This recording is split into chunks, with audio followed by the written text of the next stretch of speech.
ఇప్పుడు ఇది seasonal fruit. ఎంత బాగుంటుందంటే టేస్ట్ సూపర్గా ఉంటుంది. ఒకసారి మీరు ఇలా ట్రై చేసి చూడండి, తింటే సూపర్ టేస్టీగా ఉంటుంది.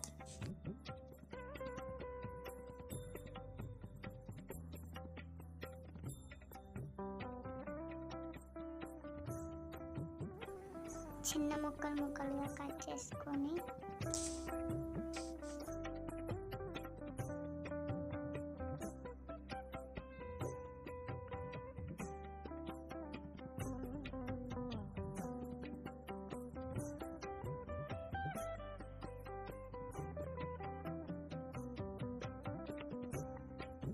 సన్నగా ఈ విధంగా కట్ చేసుకోవాలి.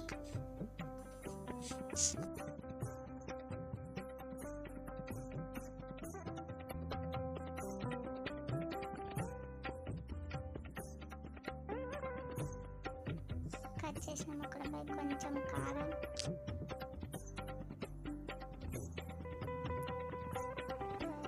కొంచెం సాల్ట్,